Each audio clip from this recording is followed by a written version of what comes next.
Kennedy em Brasília, como sempre, na segunda hora aqui do Jornal da CBN. Mais uma vez, boa noite a você, Kennedy. Boa noite, Nonato. Boa noite, ouvintes. Kennedy, hoje nós temos como convidado aqui nesse espaço o ex-presidente Fernando Henrique Cardoso, que está na ponta da linha para conversar com o ouvinte do Jornal da CBN, segunda edição. Presidente, boa noite ao senhor. Muito obrigado por atender a CBN. Boa noite, obrigado, sou eu que estou falar com vocês. Nós estamos acompanhando, presidente, o cenário de prisão do ex-presidente Luiz Inácio Lula da Silva. A gente lembra que há alguns anos, na ditadura, por volta de 1978, os senhores estiveram juntos, fizeram política juntos, e logo depois seguiram caminhos, obviamente, partidários diferentes. Os dois viraram presidentes da República. E a pergunta é a seguinte, presidente, qual é o impacto histórico da prisão do primeiro ex-presidente da República por um crime comum? Como é que o senhor avalia essa situação? Bom, o impacto é muito grande, historicamente falando, pela razão que você mencionou. É a primeira vez que um ex-presidente é preso por crime comum. Por razões políticas, vários foram presos, ou pelo menos detidos, mas por crime comum, passando pela justiça e dentro das regras do Estado de Direito, é a primeira vez. Mas mais do que isso, você mencionou aí, e é verdade, lá atrás nós tivemos em vários momentos juntos, eu tive nas greves históricas de São Bernardo, ABC, eu dei a força que eu podia, eu tinha pouca expressão política na ocasião, era mais universitária, e mesmo mais tarde fizemos um encontro de São Bernardo para criar um partido novo, que fosse um partido mais homogêneo do que o partido, que era o PMDB, o MDB na época, né? E havia todo um sonho em tudo isso. E o presidente Lula, em algum momento, simbolizou esse sonho, de modo que não é um instante de alegria para ninguém, né? A justiça se cumpre, mas junto com ela vem uma certa saudade de outras épocas e uma tristeza pelo que aconteceu. Kennedy? Presidente, boa noite. Aqui é o Kennedy Alencar. Ok, tá bem? Tô bem. Presidente, o senhor e o Lula sempre trocaram ali alfinetadas, tem até uma espécie de competição política entre os dois, mas também, como o senhor lembrou há pouco, tem uma relação política e até de amizade pessoal. Eu me lembro na transição, o senhor recebendo o Lula, enfim, o Lula foi ao velório da dona Ruth dar um abraço no senhor, o senhor foi ao hospital visitar o Lula quando a dona Marisa morreu. Assim, do ponto de vista pessoal, presidente, como é que o senhor se sente vendo o Lula preso lá em Curitiba? Primeiro, além disso, evidentemente, nós convivemos há algum tempo. Houve a época em que o Lula, Marisa e os, acho que 2 ou 3 filhos passaram férias numa casa simples que eu tinha na Piscinguaba. Você vê que nós tínhamos uma relação de outra natureza. E, na verdade, apesar de que eu discordei da fundação do PT, por uma razão que não vem ao caso, eu procurei sempre manter uma relação de cordialidade, de equilíbrio, que eu acho que é importante para o Brasil, que as pessoas guardem civilidade, né? Eu não posso ficar contente. Eu entendo que a justiça se cumpriu. Eu não discuto as decisões da justiça. Eu não, imagino que tenham passado em revista todos os fatos, os dados, etc, etc. Mas eu não acho que seja bom para ninguém, né? Eu acho que não está preso só o Lula, tem muita gente presa de vários partidos, outros estão sendo processados. Então é um momento delicado da vida política brasileira, que eu preferi que não tivesse percorrido este caminho, especialmente porque as acusações não são políticas, são acusações de conduta. Então é mais complicado ainda. E pior, é uma espécie de modificação das formas tradicionais de conduta errada, que era a corrupção, para transformar a corrupção em base de sustentação de partidos e do poder. Isso é inaceitável. Agora, o senhor o considera um preso político ou não, presidente? Não posso considerar, porque a justiça do Brasil é livre. Todos os trâmites foram cumpridos. Então são todos os demais também. Maluf é preso político, Palocci é preso político, eventualmente os que vão ser julgados pelo PSDB, que são do PSDB, são vítimas de perseguição política. Não acho que seja isso. Aliás, muito se falou, presidente, só emendando aqui, Kennedy, que a Lava Jato, de algum modo, era seletiva e não pegava ninguém, por exemplo, que estivesse envolvido em irregularidades ou malfeitos, como alguns políticos dizem, do lado do PSDB. O senhor acha que ela é seletiva? Eu não acho. Acontece o seguinte, quem estava no poder central não era o PSDB. E o foco da Lava Jato foi para casos que ocorreram nas instituições do poder central e nas empresas do poder central. Quando se volta para o poder local, hoje mesmo, não estou anunciando que a justiça comum vai a processar, ou pelo menos avaliar se vale ou não a pena processar alguns ex-governadores que são do PSDB, é simplesmente uma questão do foco. O PSDB não estava no poder central no período em que essas acusações apareceram e foram investigadas. De modo que é por isso, não é uma questão de que haja privilégio. Aliás, é um privilégio detestável. Ninguém pode ter, nem gostava quem quer ter privilégio de ser excluído porque errou. É que não foi. Não. Aí eu acho que é uma confusão. Não existe... Quantos são dos outros partidos presos hoje? São muitos também. Não acho que haja isso, não. Kennedy? Presidente, uma discussão aqui no Supremo Tribunal Federal, no meio jurídico, é essa a respeito da aplicação da pena de prisão após a condenação em segunda instância. O senhor é a favor dessa regra? Acha que tem que prender após uma decisão condenatória na segunda instância? Ou avalia que seria melhor uma solução, como pensa o ministro Gilmar Mendes, Dias Toffoli, de aguardar um julgamento do Superior Tribunal de Justiça? Veja, por que aconteceu essa mudança de opinião do Supremo Tribunal? Tradicionalmente, a prisão era feita na segunda instância. Num breve período de tempo, mudou-se para esgotar-se todas as instâncias decisórias, né? Bem, nesse meio tempo, houve a lei da ficha suja, ficha limpa, não sei.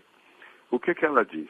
Ela diz que se torna inelegível, o que não é a mesma coisa que preso, mas inelegível, alguém que tenha em segunda instância sido condenado por um coletivo. Por que isso?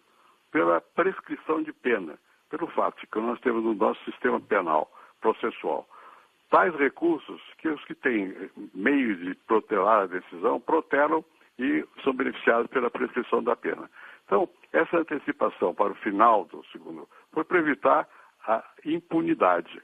Essa é a razão, a motivação, não é? Se fosse possível, eu não sou nem advogado, mas se fosse possível que no terceiro, sei lá, no Tribunal de Recursos, houvesse prazo para julgar, você teria seria até cabível imaginar a terceira instância. Mas ela não vai mais discutir a questão de fato, ela só vai discutir questão processual. Ainda assim, seria cabível. Mas como não há prazo, a decisão é outra. Vai haver impunidade ou não. O ex-prefeito João Dória, de São Paulo, presidente, disse que seria melhor derrotar o ex-presidente Lula nas urnas. Qual é o efeito político de eleger um presidente da República afastando Lula da disputa por uma ordem judicial? Ou o senhor acha que não tem nenhum? Não, algum efeito tem. Eu acho que mesmo os impeachments, eu sempre fui resistente aos impeachments porque a população não entende bem o que acontece, né? E claro que a população, da mesma maneira, vai se sentir um pouco tonta diante do que aconteceu. Agora, não há escolha, a justiça não tem que julgar. Isso é uma questão política, não é uma questão da justiça. A justiça tem que decidir em função, tem fato ou não tem fato, feriu a lei ou não feriu a lei, né? Do ponto de vista ideal, era melhor que não tivesse havido nada disso, que não tivesse havido nem acusações de que houvesse a disputa pura e simplesmente. Mas não podemos controlar todos os fatores. O Brasil está passando por um momento muito difícil por causa disso mesmo. Quer dizer, uma pessoa que tem liderança popular está condenada, e não pelo partido, não pelos outros partidos, não é pela oposição. Aliás, nem o PT acusa a oposição de ser responsável. Ela pode acusar até a mídia, sei lá o quê, mas não tem como acusar os outros partidos. É claro que era muito melhor que nada disso tivesse ocorrido, mas ocorreu. O que vai fazer? E quando ela acusa a mídia, tem razão ou não? Eu acho que não. A mídia reflete o que aconteceu. O que aconteceu é que nós perdemos o controle.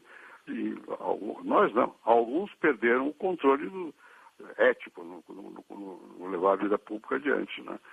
Agora, tem que ser... Quem decide isso é a justiça. Esse sempre foi meu ponto de vista. Não tem uma palavra minha antecipando condenação, julgamento, acusando, porque não cabe a mim. É claro que como político você vai dizer, é melhor que haja competição. Agora, eu não sou juiz. Se eu for juiz, eu tenho que julgar pelos fatos e a lei. Presidente, sem o apoio do PSDB não teria havido o impeachment. Olhando hoje, no momento em que o senhor tem feito algumas críticas, duras até, ao governo Temer, e está vendo aí os desdobramentos dessa crise política grave que o país vive, parece que o poço não tem fundo. Pergunto para o senhor se se arrepende de ter apoiado o impeachment da Dilma ou defenderia a queda dela novamente? Veja, eu fui relutante, não é no caso da Dilma, no caso do Collor. Eu fui relutante. Por quê? Porque o impeachment, ele decorre da incapacidade do governo de governar. Mas a população precisa entender isso. Bom, é claro que você tem que ter uma base legal, jurídica, né?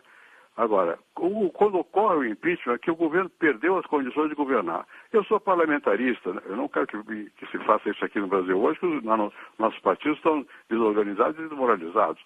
Mas eu sou parlamentarista por quê? Entre outras razões, porque quando perde a capacidade de governar, cai o gabinete, não acontece nenhuma coisa mais dramática. Aqui, quando perde a capacidade de governar, ou fica um governo se arrastando sem tomar decisões de proveito nacional, ou há o impeachment. E o impeachment é traumático sempre. Então foi mais um impeachment político do que um impeachment que se deveu ali a um crime de responsabilidade por causa das pedaladas, o senhor acha? Não, o crime de responsabilidade houve, senão não passaria. Agora, veja o que aconteceu com o presidente Collor, para nós deslocarmos o foco do atual. A acusação central era de que ele tinha recebido um Fiat Elba, embora houvesse outras acusações envolvendo. Bom, muito bem, houve o impeachment. Depois do impeachment, houve um processo no Supremo Tribunal Federal. Ele foi absolvido. E alguns dos juízes, notadamente o que presidiu o impeachment, o juiz Santos, aqui de São Paulo, votou contra a penalização. Por quê? Porque ele recebeu o Fiat Elba, mas não deu nada em troca. Então não há crime. O que aconteceu é que ele não deveria ter recebido. Então, é sempre assim, quer dizer, é complicado explicar isso para a população, não é? Agora, a razão política da queda é a perda de capacidade de governar, perde a maioria do Congresso. Presidente, quais foram os maiores... O presidente, me desculpe aí. Quais foram os maiores erros do PT e do PSDB na época do governo de cada um? Bem, já vários, né? Eu disse isso, já levei muita paulada na rede social. Por que o PT e o PSDB acabaram polarizando as posições? Porque eles nasceram próximos e tinham políticas mais ou menos parecidas. E que tinham, por razões eleitorais, como é que eu vou disputar o poder, eu transformo o outro não no adversário, mas no inimigo. Isso, o PT fez mais do que o PSDB, né? E considerar como inimigo aquele que era adversário, e na verdade quem é o inimigo é o mais próximo. É verdade? Não. Eu sempre tive uma outra ideia. Nós tínhamos que, em conjunto e com outras forças mais, lutar para limitar o atraso, o clientelismo, o patrimonialismo, o corporativismo e tudo isso. Esses são os adversários do povo brasileiro, da capacidade do povo de ter uma vida mais decente e melhor. E nós ficamos numa briga que sem focalizar nessa questão central. Se pudesse voltar no tempo, o senhor faria diferente? Tudo que eu propus, inclusive aumento de salário de professor, tudo. Agora, ainda falando de erros, presidente, o presidente Michel Temer atualmente tem a sua popularidade muito em baixa, né? Uma das piores. Qual tem sido o maior erro de Michel Temer no poder? Ou ele não teve tempo para se estruturar? Não é questão de erro do poder. Ele até fez mais modificações do que eu imaginava que fosse possível fazer. Acontece que ele nunca teve popularidade. E ele esse é um dos problemas do impeachment. Quem ficou a favor dele foi os que não votaram por ele. Os que votaram por ele foram os que votaram na Dilma, né? E ele ficou sem base. E nunca foi um líder popular, né? E então, é um homem ligado, foi presidente do PMDB, que também está acusado. Então é muito difícil que, por mais que tecnicamente acerte, que aumente a sua popularidade. Eu creio que ele, como qualquer um de nós, estará preocupado com o seu legado.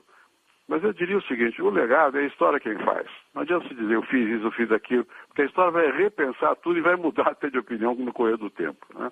Eu acho que o problema é outro. O problema é que o presidente Temer nunca teve apoio popular. Não vai ter, porque ele não nasceu, embora ele tenha sido eleito pelo povo, o povo esquece que votou no vice, pensa que votou no outro. Vamos passar a falar aqui um pouco da eleição, né, Kennedy? Sim. Ou pelo menos do cenário eleitoral, Kennedy? Vamos lá. Presidente, o senhor estimulou a candidatura do apresentador de TV Luciano Huck. Ele acabou não entrando no páreo. Isso foi lido como uma descrença do senhor nas chances do Geraldo Alckmin e de que o senhor teria uma avaliação de que precisaria de uma novidade na política. Veja. No quadro atual, essa novidade pode ser o Joaquim Barbosa se ele for lançado pelo PSB. O senhor acredita que o Joaquim Barbosa seria um nome competitivo que poderia vencer forças tradicionais aí da política? Vamos por parte. Primeiro, eu não estimulei o Luciano, eu estimulei tudo que é novo. Eu acho importante que o Brasil permita espaço para lideranças novas. Acho isso muito importante. Por quê? Porque mesmo que eu apoie, como sempre apoiei, o candidato do PSDB, eu acho que o próprio candidato do PSDB melhora na competição. Então, minha posição não era de lançar alguém. Eles disseram que eu lancei vários, não foi só o Luciano, não. Tem vários. Bom, agora, quem que é competitivo? Eu acho que o Barbosa deixou uma lembrança positiva pela ação dele lá no tempo do Mensalão. O que eu acho é o seguinte, nós só vamos saber realmente isso no embate, quando houver a discussão pública entre os candidatos, quem se firma, quem não se firma. Eu acho que nas condições brasileiras, a palavra vai pesar muito, a mensagem vai pesar muito, a credibilidade vai pesar muito. Se a pessoa tiver credibilidade e for capaz de uma mensagem, é muito importante. Mas eu acrescento outras questões. Tem que governar. E para governar, não basta a mensagem. Você tem que conhecer. O presidente Temer, ele não tem popularidade, mas ele conhece o Congresso. Ele consegue fazer o Congresso funcionar. Tem que conhecer o Congresso, tem que conhecer a máquina pública, tem que ser capaz de falar com a nação. A nação não são os ricos, a nação é o povo em geral. Inclui os ricos, mas não são só eles. Não é o mercado, é o país. Tem que falar com o país e tem que ser capaz de formular um rumo para o país. O país está se sentindo órfão. Para onde é que eu estou indo? O mundo está mudando, muita coisa, muita confusão. Quem é que me leva para algum lugar? Enfim, isso nós vamos ver o que vai acontecer agora nas eleições, quando começar o debate. Agora, presidente, a gente tem Jair Bolsonaro lá na faixa dos 20% de intenção de voto, pelo menos pelas pesquisas. O ex-governador Alckmin na faixa de 7% a 8%. O ex-governador é competitivo? Olha aqui, eu acho que é por seguinte razão. Primeiro, ele ganhou em São Paulo várias vezes. Né? E sempre foi assim, um pouco no começo, nem com tanta força. Mas segundo, não é só isso não. É que você vai em eleição, você compara um com o outro, com o outro, com o outro. E tem que ver o que está em jogo. Você falou do Bolsonaro. Muito bem. Está subindo. Por que está subindo? Porque a população está insegura e quer ordem. Né? Acha que a segurança é fundamental. E ele parece ser, quero falar do que eu não sei, porque eu não sei o que ele pensa. Não sei se pensa o que pensa, não sei ainda. Vamos ver na campanha o que ele vai dizer, como é que vai ser, como é que as forças sociais vão se colocar. Né? E é uma campanha fragmentada do ponto de vista dos candidatos. Tem candidato demais. Vários deles têm algumas características que podem imaginar-se, permite que eu imagine, que chegue ao segundo turno. Uma pessoa como a Marina já chegou de uma vez, já teve voto. Pode ter, vai ter, depende do desempenho dela. Na eleição brasileira atual, o fator fundamental, ao meu ver, vai ser o desempenho, a capacidade de restabelecer o que você perdeu. A credibilidade, a confiança. Você sentir na palavra da pessoa que o que ela está falando não são só palavras. Mas nós não podemos esquecer que é uma eleição casada. As alianças eleitorais pesam. O tempo de televisão pesa. Muito tempo, se a pessoa não tem o que falar, atrapalha. Pouco tempo, deixa a voz rouca. Enfim, isso tudo é cedo para a gente poder ter uma ideia mais segura. Uhum. Isso mostra o seguinte, que vai ser uma eleição difícil. Porque tem muito candidato e não tem ainda essas características de dizer, esse vai estourar mesmo. Entendi. Ô Kennedy, eu tenho aqui uma participação de um ouvinte, o Fernando José Akira, que ele diz o seguinte, qual seria a saída, ele até pergunta para o presidente, para a degradação política e institucional em que vivemos? Que vai aí ao encontro também de uma questão tua, né, Kennedy? Qual que é a saída para o Brasil, presidente? E qual que é a mensagem que um candidato a presidente tem que mandar? O senhor falou que a mensagem é importante. Se o senhor fosse candidato, que mensagem o senhor mandaria para o eleitor? E como que o Brasil sai dessa? Vamos por parte. O que aflige as pessoas hoje? A violência e a roubalheira. São as aflições. Bom, ou seja, as pessoas querem segurança e querem um comportamento dos líderes que seja mais transparente e mais claro. Mas para quê? Que é a sua pergunta. As pessoas querem emprego, querem crescimento econômico, precisam de confiança.